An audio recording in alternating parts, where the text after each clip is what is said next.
नमस्कार दोस्तों, मैं आज फिर आपसे मिलने मुखातिब होने आया हूं और आज ये एक नया वीडियो इसलिए लेकर आया हूं कि जब भी आप मुझे YouTube पर देखते हैं, सर्च करते हैं, तो मेरी कुछ वीडियोस हैं, कुछ सिंगिंग के बारे में, कुछ मोटिवेशनल स्पीच के बारे में और कुछ ऐसे शेरो शायरी के बारे में हैं जो मैं अक्सर अपने मन के उद्गार हैं, अपने मन की भावनाएं हैं, वो कविताओं में, गज़लों में पिरोकर आपके सामने लेकर आता हूं। तो मेरे मन में ये जिज्ञासा थी, मेरे मन में एक भाव था कि आप जब भी मेरी वीडियो देखें या मुझे YouTube पर सर्च करें तो मुझे क्यों सुने आप, मुझे क्यों देखें आप।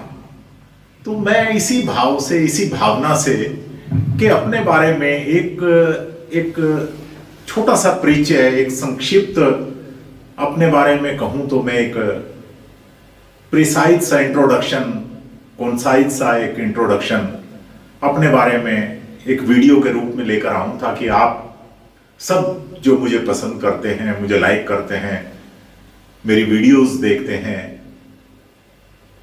उसके बारे में आपको ये पता हो कि डॉक्टर हरीश कुमार रंगा क्या हैं, उनकी बैकग्राउंड क्या है, उनका फलसफा क्या है।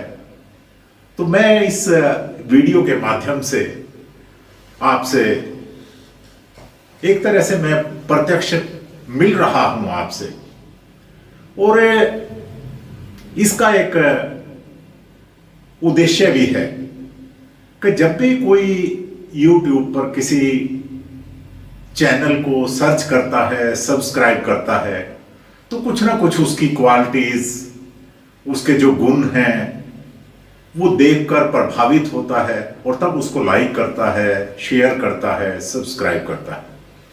तो इसी उम्मीद के साथ मैं अपना ये वीडियो कि मैं कौन हूं आपके सामने लेकर आया हूं, और उम्मीद करता हूं कि आप मेरा इस छोटा सा जो संक्षिप्त सा मेरा जीवन परिचय, मेरी कार्यशैली, उसको आप सुनकर मेरे बारे में आपको पता लग जाएगा कि मैं कौन हूं, मैं क्या हूं।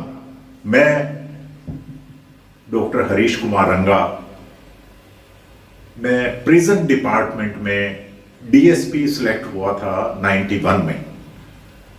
उसके बाद मेरा जीवन, मेरी कार्यशैली, मेरा नौकरी का तजुर्बा जो एडिशनल IGP तक हुआ, और इस दौरान मेरे जीवन में कितने ही उतार चढ़ाव आए, कितने ही जीवन में घटनाएं घटी, और उनमें से कुछ चुनिंदा घटनाएं जिन्होंने मेरा जीवन बदल दिया, मैं आपसे साझा करना चाहूंगा इस वीडियो के माध्यम से। मैं डॉक्टर हरीश कुमार इसलिए लिखता हूं कि मैंने कानून में, लॉ में डॉक्टरेट किया हुआ है और क्रिमिनल लॉ मेरा सब्जेक्ट रहा है। तो जब मैंने PhD का थीसिस अपना सबमिट किया तो उस दिन मेरी खुशी का कोई ठिकाना नहीं था, और इस पूरी घटना के पीछे मेरी धर्मपत्नी डॉक्टर कृष्णा देवी, उनका बहुत बड़ा योगदान है। जब मैं SP था सोनीपत में, ये बात लगभग आज से 20-21 वर्ष पहले की है, तो मेरे पास केवल और केवल 2 उपाधियां थी शिक्षा की, एकेडमी की। मेरे पास 2 उपाधियां थी, एक BA और एक LLB, bachelor of art, bachelor of law. तो इसी प्रकार एक बार शाम को हम बैठे हुए थे, बड़ा मस्त सा मौसम था, हल्की हल्की बारिश हो रही थी, शाम को चाय पी रहे थे दोनों। तो मेरी धर्मपत्नी कुरुक्षेत्र यूनिवर्सिटी में प्रोफेसर हैं, संस्कृत विभाग देखती हैं, और आजकल वो उनका दायित्व थोड़ा बढ़ गया है। वो हेड ऑफ द डिपार्टमेंट हैं, चेयरपर्सन हैं, और उन्होंने मुझे कहा कि जी आप के पास केवल 2 डिग्रियां हैं, 2 उपाधियां हैं शैक्षणिक, और वो भी बैचलर हैं दोनों, बैचलर ऑफ आर्ट और बैचलर ऑफ लॉ, 2 डिग्रियां हैं आपके पास। तो वो जो उस दिन जो झटका था मुझे बहुत जोर से लगा था उस दिन। और उस दिन मैंने एक संकल्प लिया कि जब तक जीऊंगा मैं विद्यार्थी जीवन जीऊंगा, और मैंने उसी दिन से प्रण किया कि आज के बाद मेरा जो भी जीवन होगा, मेरा जो भी आगे का मेरा काल होगा, कार्यकाल होगा, मैं उसको पूरी तरह से अपने शिक्षा ग्रहण करने में लगाऊंगा। और मैंने कुरुक्षेत्र यूनिवर्सिटी से पता किया कि एलएलएम प्राइवेट तौर पर कर सकते हैं, तो वहाँ डिस्टेंस एजुकेशन कोर्स है कुरुक्षेत्र यूनिवर्सिटी में, तो उन्होंने कहा कि सर आप कर सकते हैं। तो मैंने एलएलएम अप्लाई किया, तो एलएलएम में मैंने एडमिशन लिया डिस्टेंस एजुकेशन से। मैंने कुरुक्षेत्र यूनिवर्सिटी से एलएलएम किया, और एलएलएम में फर्स्ट डिवीजन 65% का है, तो मैंने अपने 65% नंबर कुरुक्षेत्र यूनिवर्सिटी से प्राप्त किए एलएलएम में। एलएलएम करने के बाद मैंने लॉ में, कानून में डॉक्टरेट किया राजस्थान यूनिवर्सिटी से, और डॉक्टरेट करने के बाद, और इसमें मेरा थीसिस भी जो भारतीय जो जेलें हैं उसके, उनके रिफॉर्मेशन के बारे में, उनके सुधारात्मक जो पहलू हैं वो क्या होने चाहिए, उस पर मैंने अपना थीसिस प्रस्तुत किया। और पीएचडी करने के बाद फिर मैंने एमए ह्यूमन राइट किया दिल्ली यूनिवर्सिटी से। एमए ह्यूमन राइट करने के बाद मैंने एमए इंग्लिश किया कुरुक्षेत्र यूनिवर्सिटी से। एमए इंग्लिश के बाद मैंने एमए हिंदी किया कुरुक्षेत्र यूनिवर्सिटी से। एमए जर्नलिज्म मास कम्युनिकेशन किया कुरुक्षेत्र यूनिवर्सिटी से। एमए जर्नलिज्म मास कम्युनिकेशन के बाद मैंने एमबीए किया कुरुक्षेत्र यूनिवर्सिटी से फर्स्ट डिवीजन में। और अभी मैं एमए पॉलिटिकल साइंस का स्टूडेंट हूं, और अभी फर्स्ट ईयर के एग्जाम मेरे अभी खत्म हुए हैं। और ये जो संकल्प है ताउम्र विद्या ग्रहण करने का, अपना जो जीवन है मैंने एजुकेशन लेने में लगाया है, तो मैं इस वीडियो के माध्यम से सभी पेरेंट्स जो कहीं ना कहीं इस बात का रोना रोते हैं कि हमारे पास समय नहीं है, हमारे पास बुद्धि नहीं है, हमारे पास आर्थिक परिस्थितियां ऐसी हैं, तो ऐसा मैं कुछ नहीं मानता। मुझे तो उमराव जान फिल्म का एक गीत याद आता है कि कुछ भी नहीं है मुश्किल अगर ठान लीजिए, बस एक बार मेरा कहा मान लीजिए। जीवन में कुछ मुश्किल नहीं होता। और रही बात ये कि जब आप कुछ आगे विद्या ग्रहण करते हैं तो आपकी बुद्धि का भी विकास होता है। और मैं अभी, ये मेरी 8वीं पोस्ट ग्रेजुएशन है जो मैं कर रहा हूं, और अब कई बार मेरी धर्मपत्नी मुझे कहती हैं कि जी अब तो रुक जाओ। मैंने कहा कि नहीं, अब मेरा संकल्प है कि जब तक जीऊंगा विद्यार्थी जीवन जीऊंगा। और मेरा जो आज के जो पेरेंट्स मेरी इस वीडियो को देख रहे हैं, या उनके बच्चे मुझे सुन रहे हैं, इस वीडियो को देख रहे हैं, उनसे भी मेरा आग्रह है कि परिस्थितियों का, आर्थिक तंगी का, आर्थिक अभाव का अपने जीवन में कभी रोना ना रोएं। हमारे सरकार द्वारा, भारत सरकार द्वारा, विश्वविद्यालयों द्वारा बहुत सी ऐसी स्कीमें हैं कि आपको एजुकेशन ग्रहण करने में कोई बाधा नहीं आएगी, बशर्ते कि आपके अंदर एक जुनून हो, एक जोश हो, जैसे मेरे अंदर है। और मैं तो ये कहता हूं कि उम्र भी कोई मायने नहीं रखती। उम्र जो है एक नंबर गेम है। ये आपके अंदर का जुनून है, जज्बा है कि आप अपने जीवन को कैसे जी सकते हैं। लंबा जीवन कोई मायने नहीं रखता, मायने ये रखता है कि आप उस जीवन को जिए कैसा है, आपने वो जीवन जिया कैसे है। और मैं तो अक्सर कहा करता हूं कि जीवन जीना, हमें कह देते हैं कि जीवन बहुत छोटा सा है। मैं कहता हूं कि जीवन छोटा नहीं है, हमें जीना ही बहुत देर से आता है। तो दोस्तों, मैं आज इस विद्या ग्रहण करने के साथ साथ, एजुकेशन लेने के साथ साथ कविताएं, गज़लें लिखता हूं।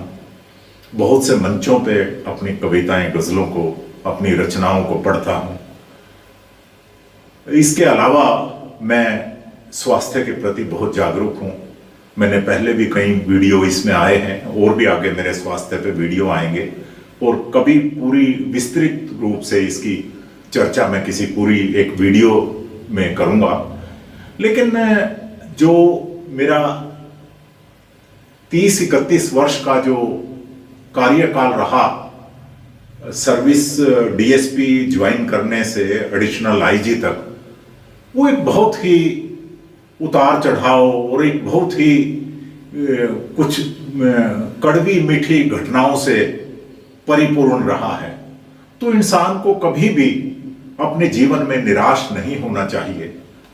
वैसे आजकल ये कोरोना काल चल रहा है, बहुत लोग डिप्रेशन में चले गए, बहुत लोग बीमार हो गए, कुछ हमारे परिवार के, हमारे अपने हमें छोड़कर भी चले गए। लेकिन हमें फिर भी, मैं एक ही बात कहूँगा कि हमें कहीं भी निराश नहीं होना है। मैं अक्सर कहा करता हूँ कि अपने जीवन में 3 बातें हमेशा आप ध्यान रखें। एक तो आप अपने जीवन में सतर्कता रखें, एक सजगता रखें और एक सहजता रखें। 3 जीवन में अगर ये बातें आप अपने जीवन में रखेंगे तो फिर कोई बाधा आपके जीवन में नहीं आएगी। और मेरा इस वीडियो के माध्यम से आपसे मिलने का एक उद्देश्य कहूं तो मैं यही था कि आप मेरे बारे में क्या जानते हैं। तो आज मैं अगर कहूं तो इस संक्षिप्त से अपने परिचय में कि मैं इतना जिंदा दिल इंसान हूं कि मैं आज को जीना चाहता हूं, आज मैं जीवन जी लेना चाहता हूं।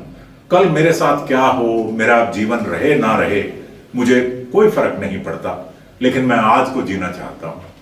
रही बात ये कि आप हिंदू हैं, मुसलमान हैं, सिख हैं, ईसाई हैं, कोई फर्क नहीं पड़ता।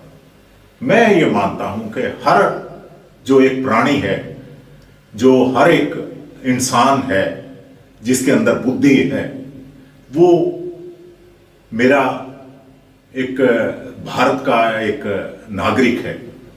और अक्सर कई मंचों पे मैंने कहा है कि आप अपने बच्चों के लिए विचलित हो जाते हैं कि मेरे बच्चे को मैंने मेडिकल में एडमिशन दिलाया था, वहाँ वो क्वालिफाई नहीं कर पाया, वो फेल हो गया, मैंने अपने बच्चे को यहाँ किया था। ये जो ये उपाधियाँ हैं, जो ये उनका जो डिग्रियाँ हैं, ये जस्ट एक कागज के टुकड़े हैं। मैं इनसे ज़्यादा कुछ नहीं मानता। ये बच्चे जो हैं, ये जिनके बारे में आप अपना जीवन आपने लगा दिया, ये आपके जिगर के टुकड़े हैं। और बच्चों को भी ये बात माननी भी चाहिए और जाननी भी चाहिए कि जो आपके पेरेंट्स, आपके माँ बाप, आपके फादर मदर जो आपके लिए कर रहे हैं, वो शायद अतुलनीय है, उसकी तुलना नहीं की जा सकती। तो रही बात ये कि ये डिग्रियां, ये जो आप जीविका उपार्जन के लिए बच्चों को तैयार करते हैं, तो ये सारी बातें एक तरफ। जीविका उपार्जन में ये उपाधियां काम आ सकती हैं, लेकिन जितने भी माँ बाप हैं, जो पेरेंट्स हैं, जो गार्जियंस हैं, जो अध्यापक गण हैं, मेरी सबसे हाथ जोड़कर प्रार्थना है कि अपने बच्चों को पढ़ाई के साथ साथ संस्कार जरूर दें। और संस्कार आएंगे कहाँ से? आपके घर का वातावरण, आपके घर का माहौल ऐसा हो कि बच्चों को लगे कि मेरे पापा मम्मी मेरे लिए रोल मॉडल हैं, मेरे अध्यापक गण मेरे लिए रोल मॉडल हैं, मेरे गाइड, मेरे जो ट्यूशन देते हैं जहाँ, वो रोल मॉडल हैं। और हमें भी अपने को बहुत चेंज करना पड़ेगा। और इन्हीं बातों के साथ आप लोगों ने जो, आप सब ने, अब तो मैं ये कहूँगा कि आप सब मेरा और ये वीडियो लेके आने का उद्देश्य भी मेरा आप सबसे मिलना तो था ही, लेकिन इस चैनल पे मैं क्या प्रस्तुत करूंगा, मैं क्या लेकर आऊंगा। मैं भारत के जो नागरिक हैं, जो मेरे परिवार के लोग हैं, जो मेरे चैनल को सब्सक्राइब करते हैं, उनके लिए मैं क्या लेकर आऊँगा। तो इस चैनल में मैं आपको जो मेरी मोटिवेशनल स्पीचेस हैं आपको वो प्रस्तुत करूँगा, ताकि उनसे आपके अंदर जो कॉन्फिडेंस लेवल बढ़ जाए। और मैं अपना जो गीत संगीत की जो मेरी हॉबी है, जो मैं गाने गाता हूँ मुकेश की आवाज़ में, किशोर कुमार की आवाज़ में, कैरेओके पे, आप वो सुन पाएंगे। मैं मुशायरों में जाता हूँ, मैं हास्य कवि सम्मेलन अटेंड करता हूँ, आप सब वो मैं आपको दिखाऊंगा। और सबसे अधिक जो मैं कहूँ कि मैं इस चैनल में बच्चों के लिए मोटिवेशनल कोर्सेज लेकर आऊँगा, स्पीचेस लेकर आऊँगा, ताकि हमारे बच्चे हमेशा मोटिवेटेड रहें और मेरे से प्रेरणा लेते रहें। और मैंने कहा भी है कि मैंने अपना YouTube चैनल पे फ़ोन नंबर भी दिया है कि किसी भी तरह की अगर आपको कोई दिक्कत आए तो आप मेरे से फ़ोन करके भी कांटेक्ट कर सकते हैं। तो जो एक मीडिया का रोल होता है कि to inform, to educate, to entertain, तो मेरा तो एक मीडिया वाला रोल रहेगा कि तीनों चीज़ें आपको मैं हमेशा आपसे शेयर करता रहूं, आपको बांटता रहूं। आपने मुझे इतने ध्यान से सुना, थैंक यू। जय हिंद, जय भारत।